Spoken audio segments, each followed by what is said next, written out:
안녕하세요. 웰스기업연구소 정월 소장입니다. 자, 오늘은 CEO 리포트 2월 1주차를 준비를 했습니다. 벌써 어느덧 2월이네요. 그리고 요즘 좀 안 좋은 일들이 많죠. 중국발 이제 신종 코로나 바이러스 때문에 사회가 좀 별로 그런데 그래도 우리가 할 건 해야 되겠지 않겠습니까? 특히 요즘 많이 후회하는 건 좀 마스크나 좀 많이 사둘 걸, 뭐 이런 생각도 하고 있고요. 그리고 마스크 관련한 기업들은 이제 주가가 좀 많이 올라가겠구나, 그런 생각도 좀 하고 있습니다. 자, 오늘은 이제 그 중소기업 경영에서 좀 가장 필요한 인증 제도 중에서 메인비즈 제도에서 좀 알아보도록 하겠습니다. 사실은 웬만한 이제 중견기업 정도 되거나 업력이 되신 분들 중에 해당이 되신 분들은 전부 다 이 인증이 있습니다. 근데 이 인증이 없는 기업들은 아마 좀 이게 생긴 지 얼마 안 되는 법인이겠죠. 그래서 신설법인 같은 경우에 이 제도를 좀 안내해 주실 필요가 있습니다. 경영혁신형 중소기업이라고 하고 있고요. 그래서 메인비즈라고 하고 있는데 이 법인에 선정되기 위해서는 일단 업력이 3년 이상 돼야 됩니다. 그리고 사행성 일부 업종을 제외하고는 지원을 할 수 있고요. 가장 중요한 건 경영혁신을 기반으로 해서 좀 이걸 평가한다라고 보시면 됩니다. 그럼 경영혁신이기 때문에 조직, 제품, 공정, 마케팅 이런 과정에서 혁신하는 과제를 이제 얼마큼 지금 시스템을 갖춰놨느냐 이 여부에 따라서 이제 선정이 되고요. 이 메인비즈에 선정이 된 CEO들이 차후에 이제 설문조사를 통해서 이게 선정되니까 뭐가 좋았느냐라고 이제 조사를 해보니까 이제 가장 많은 CEO들이 이미지가 제고됐다. 이미지가 좀 좋아졌다. 두 번째가 이제 이로 인해서 매출이 증대됐다. 그리고 세 번째가 자금 조달이 좀 용이해졌다. 그 다음에 네 번째가 세제 효과가 있었다. 뭐 이런 대답들을 했습니다. 자, 그럼 이제 표면적으로 보여지는 사실은 이 메인비즈를 인증을 받게 되면 어떤 효과가 있는지 한번 볼게요.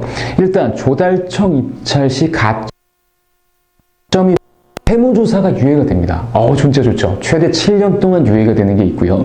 그 다음에 신용보증기금에서 보증료율이 차감되는 이런 효과도 있고, 정부 사업에 이제 입찰을 들어가거나 하게 되면 가점 및 우대 사항이 생깁니다.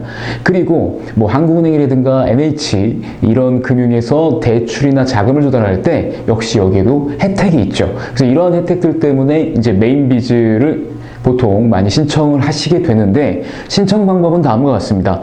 자, 지금 여기 자료에 나와 있는 URL로 들어가셔서 일단 기업 현황을 입력하시고요. 그리고 나면 이제 온라인 테스트가 있습니다. 온라인 테스트를 보신 다음에 이 평가가 이제 좀 어느 정도 되면 신보나 KP 같은 데서 이제 현장 평가를 나가게 됩니다. 현장 평가를 나가게 되면 이 평가상 점수가 700점 이상이 되게 되면 메인비즈 인증이 들어가게 됩니다. 자, 기억하셔야 될 것은 업력이 3년 이상 돼야만 가능하다라는 거. 그래서 메인비즈 같은 경우에는 경영혁신형 중소기업이다. 그리고 이거에 선정되게 되면 아무래도 좀 기업 이미지라든가, 그 다음에 매출이라든가, 자금 조달 효과도 있고, 심지어 세제 혜택 효과도 있다. 그리고 세무조사를 무려 7년 동안 유예해주기도 한다라는 거 기억하시면서 메인비즈란 이런 것입니다라고 얘기해 주시면 좋을 것 같습니다. 혹시나 이 제도 도입을 검토하신 분이 계신다면 저희 웰스기업연구소와 상담을 하시면 정말 좋지 않을까 싶습니다. 자, 그리고 뒷면에 있는 거는 이제 두 번째 가지급금 시리즈입니다. 지난주에는 이제 가지급금 갖고 있습니다. 지금 당장 어떻게 할까요? 네, 인정이자라도 제대로 내세요. 이런 말씀을 드렸다면 오늘 나가는 건 가지급금 이제 청산 프로젝트입니다. 자, 그 긴 가지급금의 터널을 이제 해결할 수 있는 방법 제시해 드려야죠. 자, 그 제시를 수 있는 방법은 사실 여러 가지가 있습니다.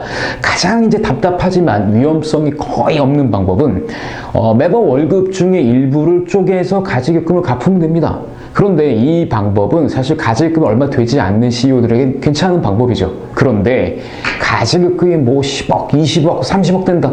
탁 뜯죠. 아마 죽기 전에 가지급금 다 갚을 수 있을까? 아니면 인정이자도 제대로 1년 동안 갚을 수 있을까?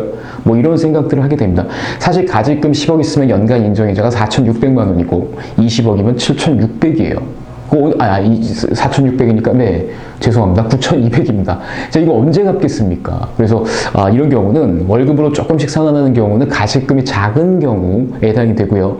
두 번째가 이제 배당을 통해서 일부분 상환하는 방법인데, 사실 배당은요, 제 개인적인 관점으로는 임원이 아닌 자에게, 비주주 임원에게 배당을 하는 건 상당히 좀 의미가 있습니다만, 임원인 사람, 그리고 급여를 받는 사람한테 배당을 하는 건 솔직히 별 의미가 없다고 좀 봅니다.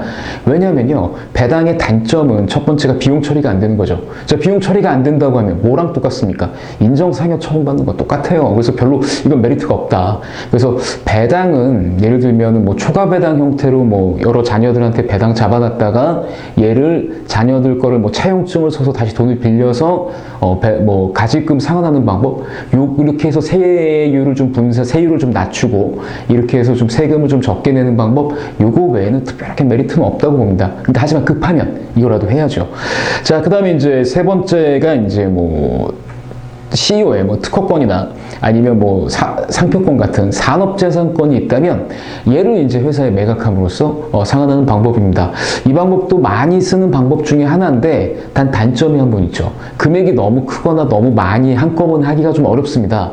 왜냐하면 대표이사가 산업재산권을 회사에 매각되는 기타 소득으로 보게 되는데 이 기타 소득의 가장 큰 뭐 예전에 좋았던 점은 필요 경비가 80% 적용되니까 예를 들어서 2억의 특허권을 넘기게 되면 실제로 2억을 회사로부터 받았지만 실제 세금 내는 거는 4천만 원에 대해서 이제 이 세금을 내게 되거든요. 왜냐하면 80%를 필요 경비로 인정해 주기 때문에. 근데 이게 시간이 지나면서 필요 경비율이 60%로 하향되다 보니까 예전에는 자기 소득을 2억을 했을 때 4천만 원만 소득으로 잡혔는데 지금은 무려 8천만 원이 잡히게 되는 거죠.